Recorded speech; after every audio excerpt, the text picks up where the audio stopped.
हिंदी में यूपीएससी की तैयारी से संबंधित प्रोग्राम्स को देखने के लिए सब्सक्राइब करें स्टडी IQIAS हिंदी। नमस्कार, कैसे हैं आप लोग? उम्मीद कर रहा हूं कि स्वस्थ होंगे और बेहतर तरीके से आप तैयारी कर रहे होंगे। अब जरा ध्यान से सुनिए, मैं डायरेक्टली इस बात पर आता हूं कि आज के इस वीडियो में मैं आपसे क्या बात करने वाला हूं। जरा अपने ध्यान को कंसंट्रेशन के साथ, मेरी बात को बहुत कंसंट्रेशन के साथ सुनिएगा। मैं आपसे कहना चाहता हूं कि डियर, आपने महसूस तो करा है कि भाई यूपीएससी के रिजल्ट में, फाइनल रिजल्ट में हमारा कंट्रीब्यूशन है कि हिंदी माध्यम का कंट्रीब्यूशन जितना होना चाहिए शायद उतना नहीं है। अब प्रश्न आता है कि इसका रीजन क्या है। देखिए, अगर आप आज के इस लेक्चर को पूरे ध्यान से सुनते हैं तो मैं दावे के साथ कहता हूं कि आपको जो है आने वाले समय में इसका बहुत पॉजिटिव रिजल्ट मिलेगा। और मे भी शायद इस वीडियो को 100 लोग भी अगर देखते हैं तो उनमें से मात्र एक व्यक्ति भी मेरी बात को अगर ये फील कर पाए कि मैं जो बोल रहा हूं ये यथार्थ रूप से सत्य है, तो मैं मानकर चलूंगा कि इस लेक्चर को बनाना शायद सक्सेसफुल रहा। देखिए, ध्यान से समझिएगा कि अगर एक पर्सन डॉक्टर है और वो जब तक अपने पेशेंट को ये नहीं बताएगा कि डियर आपको एक्स नामक बीमारी है, तब तक क्या उस पेशेंट का इलाज संभव है? आई थिंक आप सभी कहेंगे कि ये तो भाई संभव ही नहीं है। जब तक पेशेंट को ये बात ना बताई जाए कि भाई आपको क्या बीमारी है, उसका इलाज कैसे किया जा सकता है। मैं आपसे वही बात कहूंगा। ध्यान से समझिए कि अगर आप इस बात को नहीं फील करेंगे कि हमारे माध्यम के साथ क्या प्रॉब्लम है, तो आप कभी भी इस प्रॉब्लम का सॉल्यूशन तो नहीं निकाल पाएंगे। और ये किसी एक व्यक्ति की प्रॉब्लम नहीं है, टू बी फ्रैंक, मतलब ये मेरी या आपकी या कुछ लोगों की नहीं, एक बड़े तबके की प्रॉब्लम है, एक बड़ी आप कह लीजिए सेक्टर की प्रॉब्लम है कि हमारे साथ सिलेक्शन संबंधी कुछ समस्याएं होती हैं। अब क्या है वो समस्याएं, जरा ध्यान से सुनिए। देखें, सबसे इंपॉर्टेंट बात तो यह है कि आप किसी भी बच्चे से पूछिए, मेरी बात बहुत ध्यान से सुनिएगा बच्चे, मतलब मैं मानकर चलता हूं कि शायद वो एक बच्चा जो इस लेक्चर को देखेगा और उसके बाद उसमें परिवर्तन आएगा, ये लेक्चर उसके लिए है। मैं बहुत बारीकी से आपको इसके बारे में समझाऊंगा कि शायद हो सकता है ये लेक्चर लंबा भी हो, बट ये गेम चेंजिंग होगा उन अभ्यर्थियों के लिए जो सीरियसली तैयारी करते हैं। ठीक है, देखिए, आप किसी भी बच्चे से पूछिए कि यूपीएससी सिविल सर्विसेज का जो एग्जामिनेशन है उसका सबसे कठिन पड़ाव क्या है, सबसे टफ स्टेज उसकी क्या है।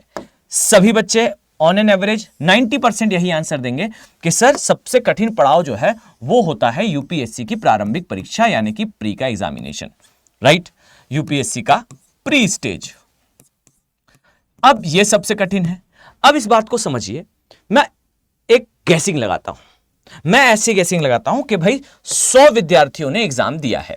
ठीक है, अब आप कंपैरिजन देखिए हम कहां पर जो है वो मिस कर जा रहे हैं। ठीक, 100 स्टूडेंट्स ने एग्जाम दिया है। ठीक है, अब 100 बच्चे एग्जाम देने गए, आउट ऑफ विच जो 50 हैं वो हिंदी मीडियम से हैं और 50 जो हैं वो इंग्लिश मीडियम से हैं। राइट, मैं सारी चीजें सारा डेटा अपने मन से कह रहा हूं।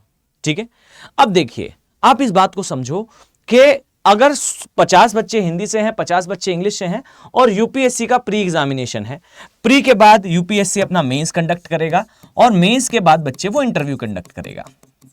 ठीक है, राइट, ये इंटरव्यू कंडक्ट करेगा।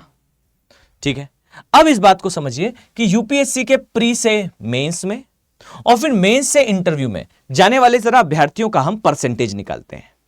तो देखिए, मान लेते हैं इन 100 में से यूपीएससी 50 विद्यार्थियों को, एवरीथिंग इज मतलब हमने माना है, इस 100 में से यूपीएससी के प्री में जो विद्यार्थी क्वालिफाई होकर मेंस देने गए वो थे 50। ठीक, और 50 में से 10 विद्यार्थी जो थे वो थे जो इंटरव्यू देने गए। ठीक है, अब समझिएगा, इंटरव्यू के बाद सिलेक्शन होना है किसी एक विद्यार्थी का या 2 विद्यार्थियों का। ठीक, अब इस बात को समझो कि यहां पर हमारा जो रेशियो है, या इस 2 को हम मान लेते हैं कि 5 विद्यार्थी हैं। ठीक, आप इस बात को समझिए कि अगर 100 में से 50 बच्चों को क्वालिफाई करना है, 50 में से 10 को इंटरव्यू के लिए जाना है और 10 में से किन्हीं 5 का, ये सारा कुछ मतलब इस परसेंटेज में नहीं होता है। इस बात का ध्यान रखें, परसेंटेज बहुत वेरी करता है। मैं तो केवल आपको एक एक्सप्लेनेशन के लिए, समझाने के लिए कि भाई अब ऐसा नहीं है कि 5 लाख लोग फॉर्म भरने वाले हैं तो जो है वो 2.5 लाख लोग मेंस लिखने चले जाएंगे, ऐसा नहीं होता है। मैं एक एग्जाम्पल ले रहा हूं। आप इस बात को समझिए कि अगर यहां पर 50 विद्यार्थी आ रहे हैं प्री क्लियर करके, तो हिंदी मीडियम और इंग्लिश मीडियम जब आधा आधा है, तो भाई यहां से यहां और यहां तक उसे 50% होना चाहिए। अब मैं आपको बताता हूं, इस बात को समझो कि 50 में से 50% जो लोग हैं वो इंग्लिश मीडियम से आगे जाते हैं और 50% लोग जो हैं वो हिंदी मीडियम से आगे जाते हैं। सेम एज यहां भी होता है, 50% लोग इन 10 में से इंग्लिश मीडियम से आगे जाते हैं और 50% ही हिंदी मीडियम से भी आगे जाते हैं। लेकिन फाइनल रिजल्ट जब आता है तो आप देखते हो कि शायद 5 में से 2 स्टूडेंट हैं हिंदी से और 3 स्टूडेंट हैं शायद इंग्लिश से, यानी कि किसी और माध्यम से हमारा रिजल्ट थोड़ा पीछे हो जाता है। हमें किसी माध्यम से समस्या नहीं है, बट हम एक माध्यम से थोड़ा पीछे रह जाते हैं। लेकिन जबकि यहां पर रेशियो समान है, मतलब समान रेशियो में, मान लीजिए अगर कुछ विद्यार्थी यहां हैं कुछ विद्यार्थी यहां हैं, तो हिंदी माध्यम से जितने आए हैं उनका वही परसेंट है और इंग्लिश माध्यम से भी आगे जाने वालों का परसेंटेज वही है। बट यहां परसेंटेज की बात है, नंबर्स की बात नहीं है। एक्चुअल प्रॉब्लम पता है कहां है? एक्चुअल प्रॉब्लम है यूपीएससी प्री क्लियर करने वाले विद्यार्थियों में। द थिंग इज, इन 50 में से कितने विद्यार्थी इंग्लिश मीडियम के हैं और कितने विद्यार्थी हिंदी मीडियम के हैं?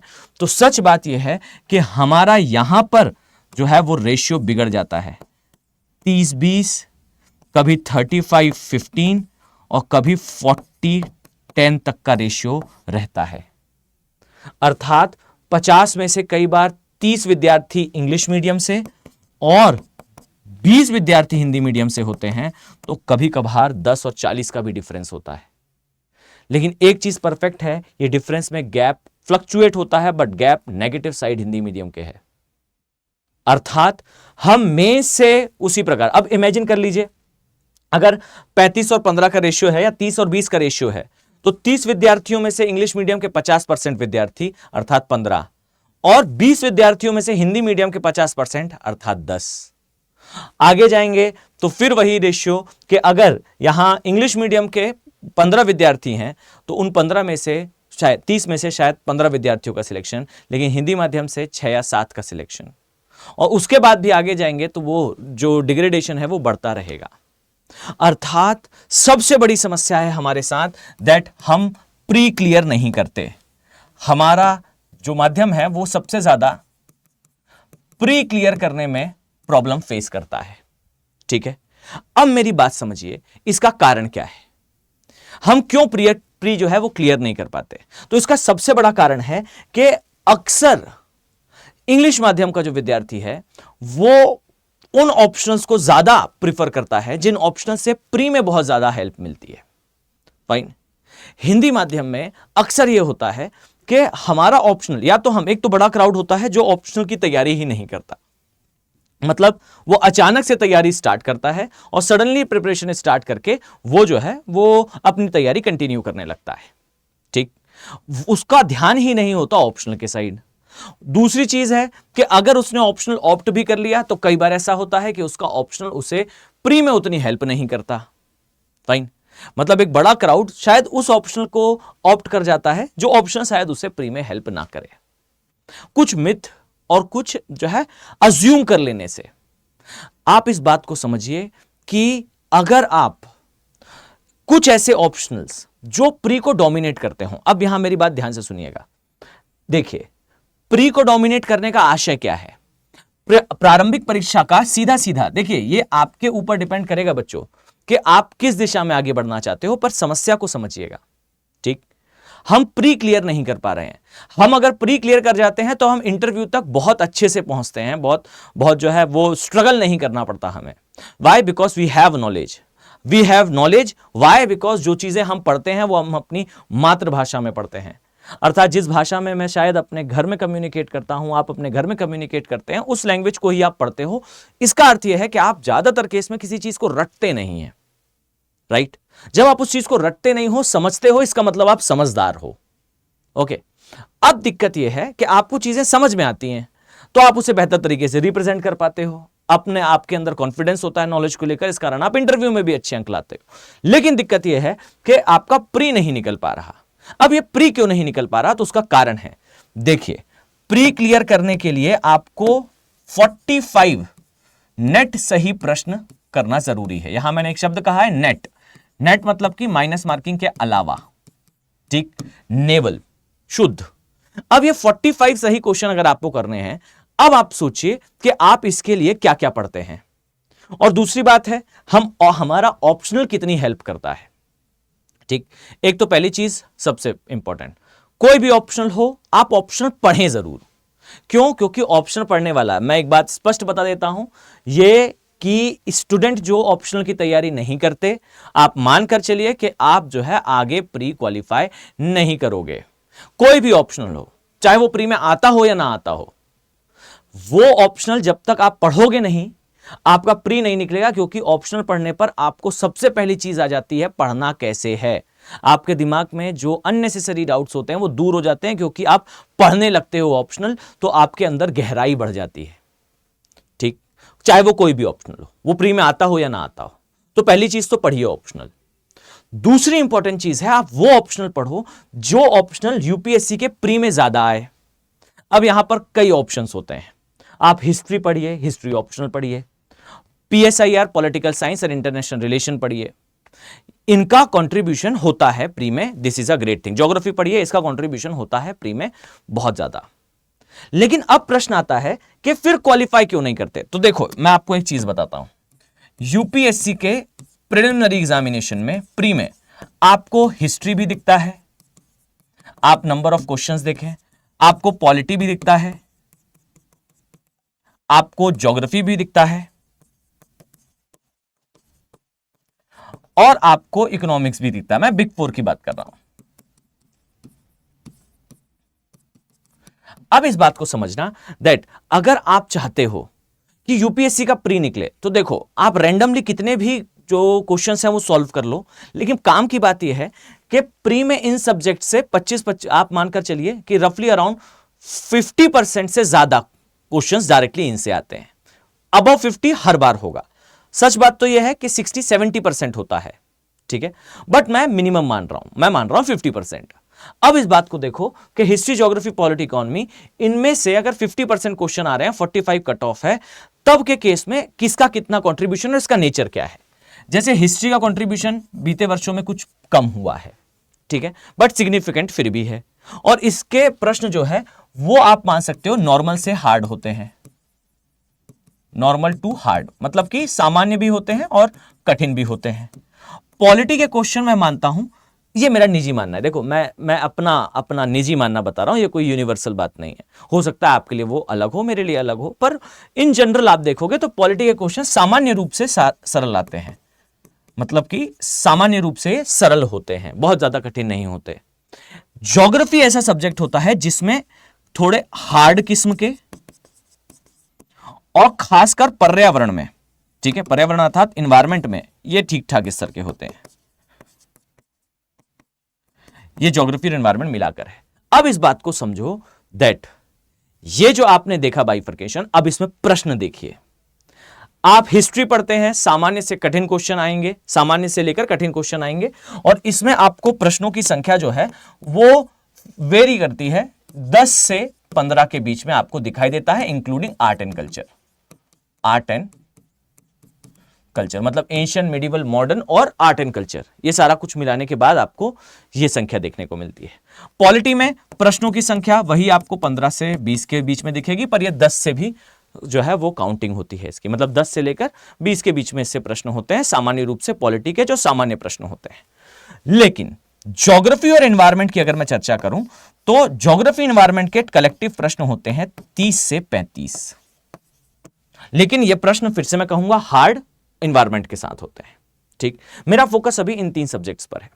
आप इस बात को समझो कि आप अगर हिस्ट्री बहुत अच्छा पढ़ते हो या पॉलिटी बहुत अच्छा पढ़ते हो तो इस केस में आपके ऑन एन एवरेज अंक बढ़ते हैं, लेकिन यह एक समस्या है कि इनमें सामान्य कोटि के भी प्रश्न होते हैं जो सामान्य रूप से सभी से बनते भी हैं। ठीक, असली कंपटीशन होता है बच्चे का इन शेल ऑफ ज्योग्राफी। आप इस बात को फील करिए कि हमारे माध्यम में सबसे बड़ी प्रॉब्लम है दैट हमारा ज्योग्राफी और एनवायरनमेंट बहुत फंडामेंटली स्ट्रांग नहीं होता। यह एकदम सच्ची बात है। आप देखिए, आप बहुत, मैं विश्वास के साथ कहता हूं, ईमानदारी से देखिएगा कि जब आप यूपीएससी का कोई पेपर 10 लोगों के साथ बैठकर लगाएं, आप एक बात नोटिस करेंगे कि ज्यादातर विद्यार्थी जोर जोर से हिस्ट्री के आंसर दे पाएंगे, ज्यादातर विद्यार्थी जोर जोर से पॉलिटी के आंसर दे पाएंगे, लेकिन they will not going to able the answers of geography. याद रखिए, ज्योग्राफी से प्रश्न ठीक ठाक स्तर के कठिन भी होते हैं और ये ठीक ठाक स्तर में संख्या में भी आते हैं। 30 से 35 प्रश्न हर साल ज्योग्राफी एनवायरनमेंट दे रहा है। हमारा माध्यम पीछे इसलिए रह जाता है बिकॉज प्री क्लियर नहीं होता, और प्री का सबसे बड़ा जो डिसाइडिंग सब्जेक्ट है वो ज्योग्राफी और एनवायरनमेंट। और इसका कारण जान लो, इसका कारण भी बहुत परफेक्ट है।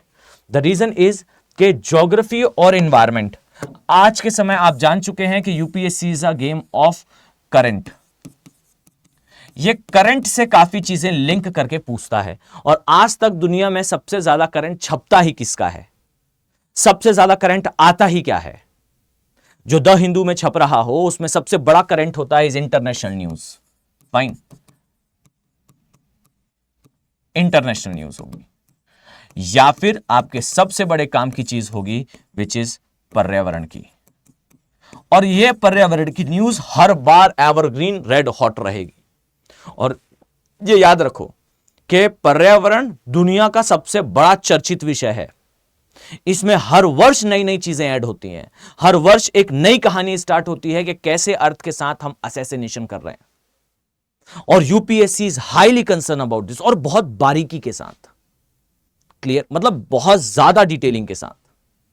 अब इस बात को समझो कि यूपीएससी करंट बेस्ड एग्जामिनेशन है, और करंट में आपको ये सारी चीजें दिखती हैं, और इसमें बड़ा कंट्रीब्यूशन होता है ज्योग्राफी का। भूगोल एक ऐसा विषय है, ध्यान से समझो, भूगोल एक ऐसा विषय है जिसमें जो चीजें आप स्टैटिक में पढ़ते हो वो आगे जाके करंट में परिवर्तित होती है।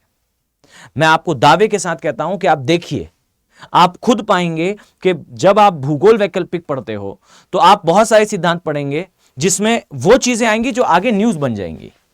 फाइन, मैं एक एग्जांपल के फॉर्म में आपको समझाता हूं। देखिए, geography as a optional subject, कहानी आपके सामने क्लियर है कि हमारे माध्यम की सबसे बड़ी प्रॉब्लम है दैट हम प्री क्वालिफाई नहीं कर पा रहे।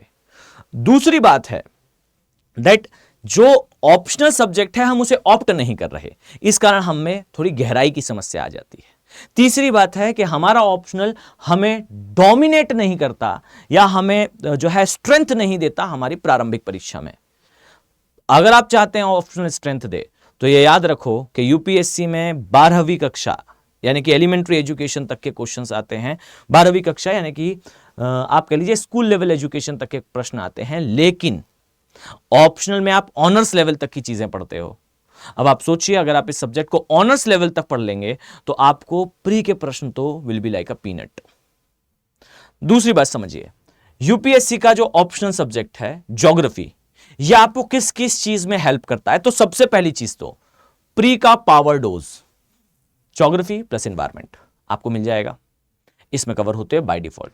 इसमें एक सेक्शन होता है राजनीतिक भूगोल, ठीक, जिससे आपका सबसे important thing is geopolitics strong हो जाती है। और याद रखिए, जियोपॉलिटिक्स ही वो सब्जेक्ट है जिसके आधार पर इंटरनेशनल रिलेशन बनता है, अर्थात international relation is based upon geopolitics. और समझिए कि रशिया की, जब रशिया यूएसएसआर हुआ करता था तो यूएसएसआर की हमारे साथ जो रिलेशन थे उसका एक बड़ा डायमेंशन अफगानिस्तान से होकर जाता था। क्यों अफगानिस्तान को ग्रेवयार्ड ऑफ एम्पायर कहा जाता है, यानी कि साम्राज्यों का कब्रिस्तान कहा जाता है? उसके पीछे के रीजंस हैं। आप इस बात को समझो कि इंटरनेशनल रिलेशन और जियोपॉलिटिक्स, इसमें अगर आप मास्टरी चाहते हैं, you want that you will be a master of this subject, तो ये एक्चुअल में ज्योग्राफी ऑप्शनल से आता है, क्योंकि ज्योग्राफी ऑप्शनल में जियोपॉलिटिक्स है जिसे भू राजनीति कहा जाता है, फाइन, जो भूगोल में आती है, राइट। अर्थात आपके प्री के बाद मेंस के सब्जेक्ट इंटरनेशनल रिलेशन और जियोपॉलिटिक्स कंप्लीट होती है। सेकेंडली, आप देखिए यहां मैंने वर्ड लिखा है इंटरनल सिक्योरिटी, आंतरिक सुरक्षा। ज्योग्राफी ऑप्शनल का सिलेबस उठाकर देख लीजिए, उस सिलेबस में आपको डिटेल में इंफॉर्मेशन मिल जाएगी कि भारत की आंतरिक सुरक्षा से संबंधित मुद्दे, आतंकवाद से लेकर जो सेपरेटिस्ट मूवमेंट है वहां तक की कहानी, each and everything with optional की गहराई। मैं बार बार रिपीट कर रहा हूं, आप जीएस में अलग पढ़ते हैं, आप जीएस में पढ़ते हैं भाई आतंकवाद का उदय कैसे हुआ, आतंकवाद कैसे जो है वो भारत के लिए एक समस्या है, लेकिन ऑप्शनल में आप और ज्यादा गहराई से समझते हैं कि एक्चुअल में आतंकवाद का कारण भूगोल कैसे है। इसमें आप पढ़ते हो कि भाई नोटिस करने वाली बात है, जहां जहां आपको आतंकवाद दिखता है वहां वहां की जमीन उपजाऊ नहीं है। जहां आपको भारत में, यहां अगर मैं आपको इस प्रकार से दिखाऊं तो भारत का ये जो पोर्शन है, दिस इज प्रायद्वीपीय भारत यानी कि पेनिनसुलर इंडिया, और यहां आपको दिखाई देता है हिमालय। तो देखिए ये भारत का छायावृष्टि प्रदेश है बच्चे, फाइन, दिस इज इंडिया का रेन शेडो जोन, और ये जो रेन शेडो जोन है यहां बारिश नहीं होती इसलिए रेड सॉइल है, और रेड सॉइल है इसीलिए यहां पर आपको रेड कॉरिडोर के रूप में जो नक्सलाइट्स हैं वो दिखाई देते हैं, नक्सलवाड़ी मूवमेंट दिखाई देगा। फाइन, कितने नोटिस करने की बात है, जमीन अनुपजाऊ या कम प्रोडक्टिव, ऑर्गेनाइज्ड क्राइम, और इसके आप बहुत सारे डायमेंशन देखते हो। मैं आपको एक बार फिर से कहूंगा कि इसमें बहुत सारे डायमेंशंस हैं, सिर्फ एक दो की मैं चर्चा कर रहा हूं। पूरी आंतरिक सुरक्षा ज्योग्राफी ऑप्शनल में आती है, और ये आपके मेंस में आपको असिस्ट करती है, यानी कि आपका इंटरनेशनल रिलेशन, इंटरनल सिक्योरिटी, ये दोनों कवर हो चुका है। इसके बाद आप मानव भूगोल पढ़ते हो, ह्यूमन ज्योग्राफी पढ़ते हो।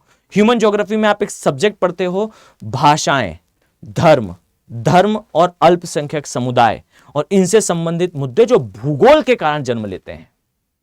अगर आपको इंडिया में हिंदू मुस्लिम कॉन्फ्लिक्ट दिखता है, या फिर इंडिया में जो है वो जाति के आधार पर विभाजन दिखता है, या भाषाई आधार पर विभाजन दिखता है, इसके ज्योग्राफिकल रीजंस हैं। कृषि करते हुए मानव ने बोलना सीखा है, मानव की जो आधुनिक बोलियां हैं वो उसकी कृषि के कारण मॉडिफाई हुई हैं। जिन्हें आप धार्मिक समूह कह रहे हो वो भाषाई समूह थे, वो कबीले थे, कबीले से वो भाषाई ग्रुप बने हैं, और वो भाषाई ग्रुप फिर धीरे धीरे करके धार्मिक ग्रुप्स में चेंज हुए हैं। ये बहुत जटिल स्टोरी होती है, लेकिन होती बहुत इंटरेस्टिंग है। आप इन सारे मुद्दों को जब पढ़ते हैं तो आपका जो मेंस का सोसाइटी और जो इकोनॉमिक्स है ये पूरा का पूरा कवर होता है। इकोनॉमिक्स से बहुत सारे डायमेंशन जैसे इंडस्ट्रीज, एग्रीकल्चर, ये सब कुछ बहुत गहराई से आप ऑप्शनल में पढ़ते हो, ये आपको आपके मेंस में भी असिस्टेंस देता है। अब यहां मैं दो शब्द लिखे हैं, आंसर राइटिंग और मास्टर्स इन मैप। आप इस बात को समझो कि आप अगर ज्योग्राफी ऑप्शन लेते हो तो आप 2D और 3D डायग्राम बनाना सीखते हो। किसी को नहीं आता, आप आराम से सीखते हो, और जब आप इसे सीखते हो तो आप मान लीजिए कि आपका आंसर राइटिंग की जो स्किल है वो नेक्स्ट लेवल होती है, मतलब ये मैचेबल नहीं होती। जीएस में किसी भी अन्य सब्जेक्ट की आंसर राइटिंग कर लें या किसी भी ऑप्शन सब्जेक्ट की आंसर राइटिंग कर लें, लेकिन वो डायनेमिक्स जो आप ज्योग्राफी ऑप्शनल से सीखते हो, जो 3D डायग्राम बनाना, जो डायग्रामेटिक रिप्रेजेंटेशन करना, फ्लो चार्ट बनाना, जो स्किल आपके अंदर आती है, क्योंकि और किसी ऑप्शन में होता ही नहीं है और किसी सब्जेक्ट में भी नहीं होता है। आप मान लीजिए कि आपका answer will be the next level answer as compare to others. So make it sure कि आप इस ऑप्शनल की तैयारी जरूर करो। इसलिए मैंने एक शब्द लिखा है, यूपीएससी का पावर पैक ऑप्शनल है ये। फाइन, बहुत सारे मिथ होते हैं कि भाई बड़ा होता है, सब्जेक्ट टफ होता है। देखिए टफ बिल्कुल नहीं होता, ये मैं आपको लिख कर दे सकता हूं दावे के साथ, 100% गारंटीड दैट ये टफ नहीं है। This is a interesting optional. ठीक, सबसे रोचक ऑप्शनल है, मैं दावे के साथ कहता हूं। आप स्टडी IQ का ऐप इंस्टॉल कीजिए, ये वीडियो है, इसके डिस्क्रिप्शन में लिंक दिया हुआ है, लिंक पर क्लिक करके आप जो है वो ऐप इंस्टॉल करो, वहां ज्योग्राफी ऑप्शनल हिंदी सर्च कर लीजिए, और वहां पर मेरे डेमो वीडियोस अवेलेबल हैं। आप किसी भी क्लास को ओपन कर लीजिए, जो आप चाहते हो, बहुत सारी क्लासेस डेमो क्लासेस के लिए उपलब्ध हैं। आप रैंडमली किसी भी एक क्लास को उठाइए, उसे देख लीजिए। अगर आप 3 घंटे तक अपने चेयर पर बैठकर उसे देखते हैं तो उठने के बाद आप यही बात कहेंगे कि geography is a best optional ever. Why? Because ये सब्जेक्ट इंटरेस्टिंग बहुत है। ठीक है, एक और बात बताता हूं, यह भी याद रखिएगा कि ज्योग्राफी ऑप्शनल सब्जेक्ट अगर आप लेना चाहते हैं तो यह सब्जेक्ट, एक चीज तो मैं कहूंगा कि सेल्फ स्टडी से प्रिपेयर करने के लिए बहुत ज्यादा कठिन होता है। मैं स्पष्ट बता देता हूं, अगर आपका सेल्फ स्टडी का प्लान है तो थोड़ा सा रुक कर सोचिएगा, क्योंकि इसे सेल्फ स्टडी से कवर करना थोड़ा कठिन टास्क है। ठीक, मैं फिर भी कहूंगा करा जा सकता है, it will take time, but बहुत सारा टाइम और बहुत सारा एफर्ट। ठीक, अगर आप थोड़ा इंस्टीट्यूशनली तैयारी करते हो तो आपके पास बहुत सारे माध्यम हैं, ठीक है। मैं ये नहीं कहूंगा कि केवल कुछ ही माध्यम है, बट क्वालिटेटिव माध्यम जो है वो सीमित होते हैं। ये भी याद रखिए कि ये जो बैच है इसमें मैं पढ़ाने वाला हूं, लेकिन आप ये ना समझें कि मैं पढ़ाने वाला था तो मैं आपसे चर्चा लेकर आया था। बस एक सिंपल सी बात है कि आप जाने दैट ये एक प्रॉब्लम है और उस प्रॉब्लम का ये सोल्यूशन है। सोल्यूशन के लिए आपके पास ऑप्शंस अवेलेबल होते हैं। सो एक ऑप्शन ये भी है, आप मेरे लेक्चर्स को YouTube पर सर्च कर सकते हैं, n नंबर ऑफ लेक्चर्स आपको उपलब्ध हो जाएंगे। सिर्फ मेरा नाम सर्च करिएगा YouTube पर, आपको बहुत सारे वीडियोस दिख जाएंगे। सामान्य रूप से आपके लिए आपको सारी जो चीजें हैं वो दिख जाएंगी YouTube पर अवेलेबल। दूसरी चीज, ऐप इंस्टॉल कीजिए और क्लास देख लीजिए। और third thing, this optional batch is संपूर्ण बैच। यहां पर मैं दो बातें इंडिकेट कर रहा हूं। पहली बात तो ये कि इस बैच में आपको एक स्पेशल फीचर मिलेगा, और वो ये कि इसमें एनसीईआरटी का जो पूरा कोर्स है वो फ्री ऑफ कॉस्ट आपको इसमें प्रोवाइड करा जाएगा, बिकॉज दिस इज अ संपूर्ण बैच। ये संपूर्ण बैच है वैकल्पिक विषय का, ज्योग्राफी ऑप्शनल पूरा पढ़ाया जाएगा। बट एक स्पेशल फीचर ये है कि अगर आप अभी एनरोल करते हैं, अभी का अर्थ है, पहली बात तो ये कि आप मुझे टेलीग्राम पर, ये मेरे टेलीग्राम आईडी है ABHINAV अभिनव बोहरे ज्योग्राफी, आप इस पर एक बार जो है वो विजिट कर लीजिए। वहां पर जो भी लास्ट मैसेज होगा उसके नीचे कमेंट कर दीजिए, sir I want to join this batch. मैं आपको डायरेक्टली कोऑर्डिनेट कर लूंगा, डायरेक्टली आपसे पर्सनली कांटेक्ट कर लूंगा, और आपको इस संपूर्ण बैच में एडमिशन में हेल्प भी मिल जाएगी। और साथ ही सबसे इंपॉर्टेंट बात है कि जब आप मुझे मैसेज कर आएंगे तो मैं आपके कोर्स में जो है वो एनसीईआरटी का कोर्स एड ऑन कराऊंगा। इसके अलावा आपको याद रखना है कि जो कॉस्ट यहां दिख रही है ये 14,999 की कॉस्ट है, लेकिन by using AK live code आप इसे जो है वो 14,999 प्राइस पर अवेल कर पाओगे। इससे ज्यादा प्राइस ऐप पर शो कर रही होगी। एक और बात है, अगर आप ये भी चाहते हो कि आपका ज्योग्राफी ऑप्शनल तो तैयार हो ही, साथ में आपका जीएस की ज्योग्राफी भी तैयार हो, तो यहां पर आपके पास एक दूसरा ऑप्शन भी अवेलेबल है। दूसरा ऑप्शन है दैट आप जो है इसे अपग्रेड कर लें। 14,999 के बजाय आप इसका प्रीमियम वर्जन 19,999 देख लें।